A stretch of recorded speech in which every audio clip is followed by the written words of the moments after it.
Você sabe qual a diferença entre a tentação, a prova e o pecado?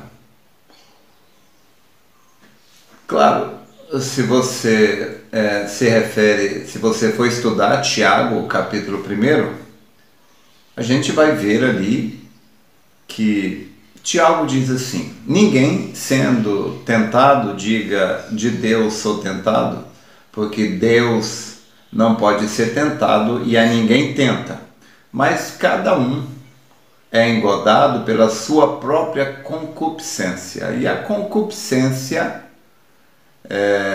havendo concebido, ela dá à luz o pecado.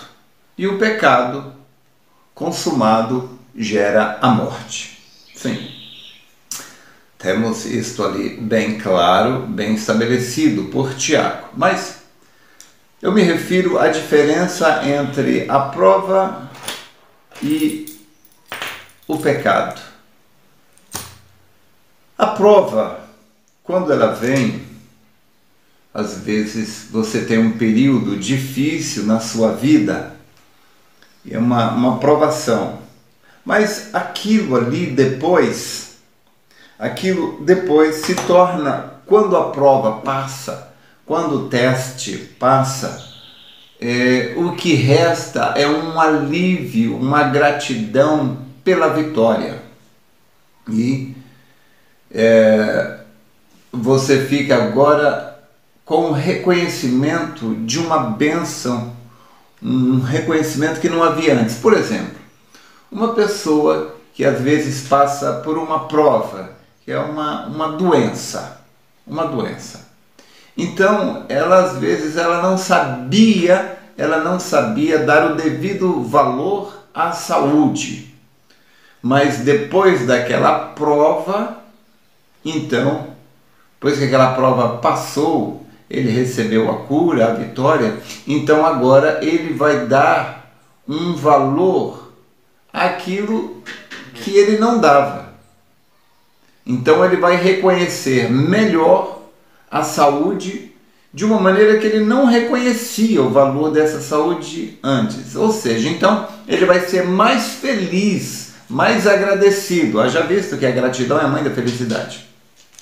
Ele vai ser mais feliz de agora em diante do que ele era antes, por causa desta prova. Que esta prova simplesmente veio para mostrar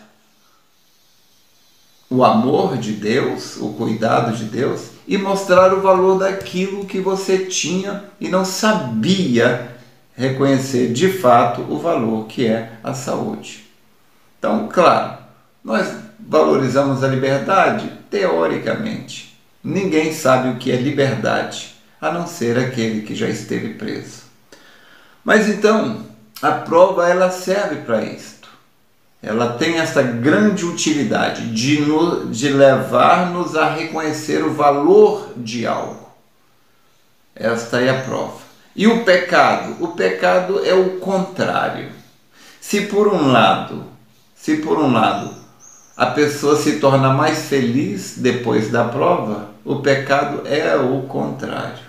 Porque o pecado, ela induz a pessoa a uma transgressão, e depois daquela transgressão, ela traz um remorso, um arrependimento, um peso de consciência, às vezes uma ferida que pode até cicatrizar.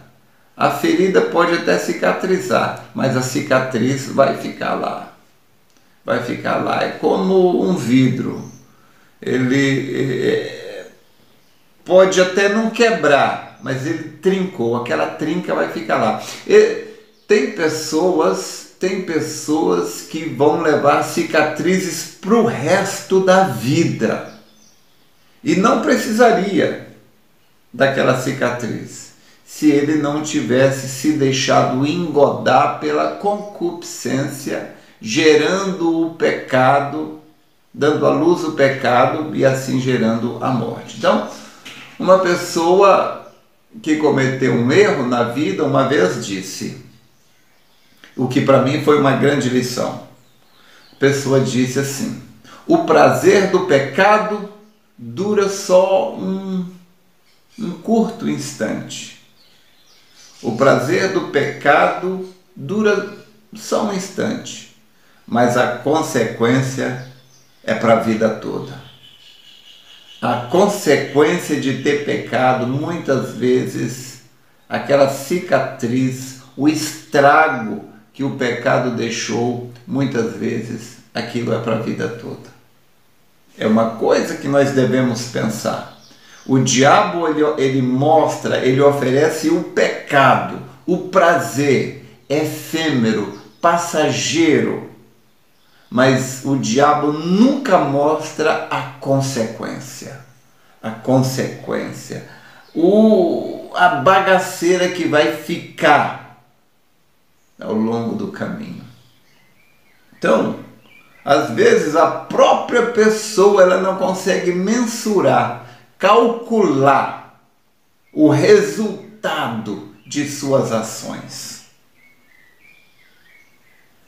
A gente acompanha na vida, né? Na vida você vê pessoas que pecaram, cometeram um erro, um delito, um crime, seja o que for, e depois daquilo que se sucedeu foi uma sequência de tragédias. Então isto nunca saiu de mim, nunca esqueci o que aquele homem disse com propriedade, porque ele falava com experiência própria. Ele disse: o prazer do pecado dura só um instante, mas a consequência é para a vida toda.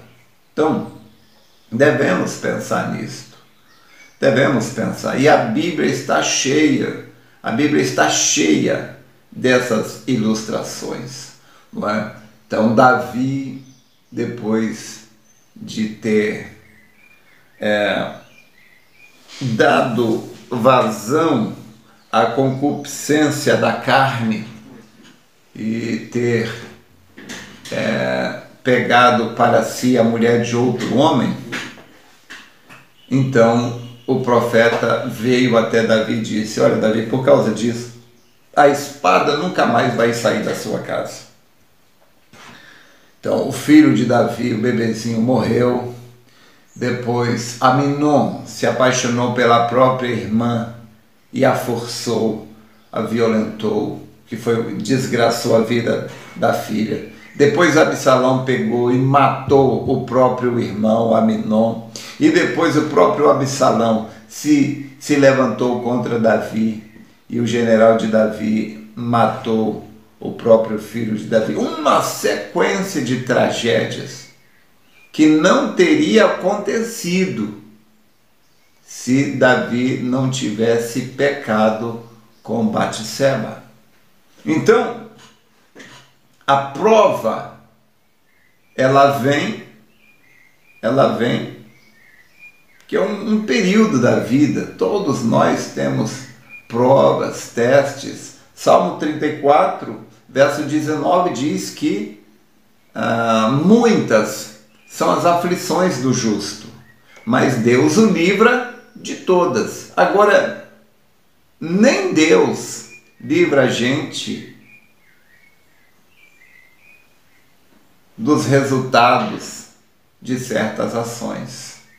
Tem muitas ações, muitos pecados que a gente comete e Deus não vai livrar a pessoa das consequências. Deus não livrou Davi, embora Deus amasse Davi, mas Deus não livrou Davi das consequências do seu erro.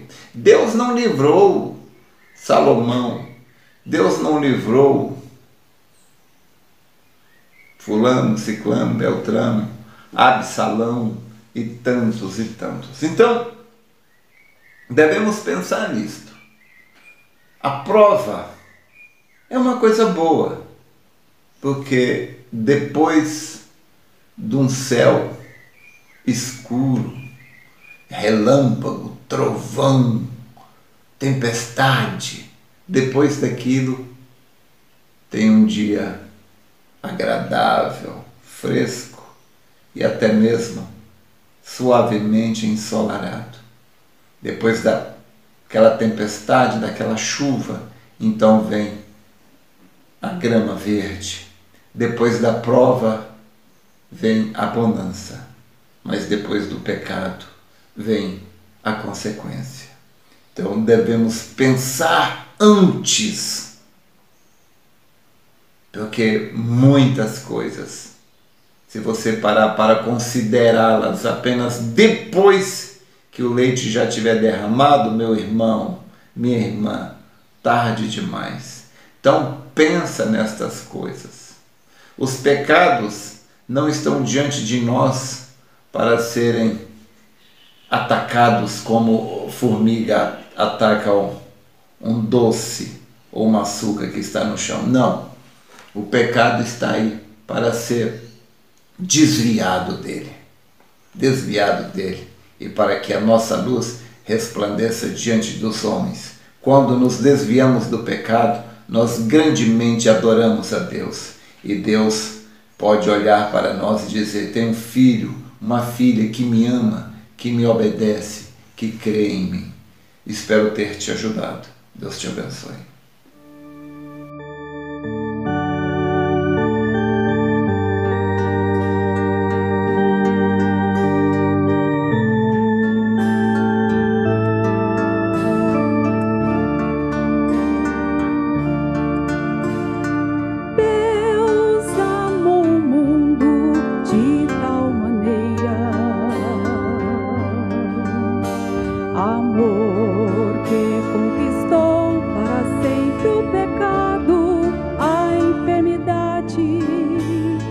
Conquistará divergências na igreja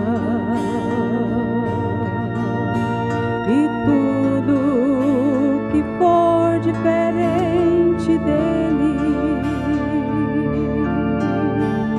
o amor divino, puro, santo e verdadeiro, quando projetado, a graça soberana chegar, o amor divino, puro, santo e verdadeiro, quando projetado, faz a graça soberana chegar e tomar seu lugar vida. Deixe Deus envolvê-lo nesse amor divino, e assim terás paz no vale. Deixe esse amor soberano projetar em você, amor que conquista as feras, tudo, tudo. O amor divino, puro, santo e verdadeiro, quando projetado, faz a graça soberana chegar. O amor divino, puro, santo e verdadeiro, quando projetado, faz a graça soberana chegar e tomar seu lugar em tua vida. Tenha amor divino e viverás em uma atmosfera consoladora, suave. Teu coração estará em constante oração.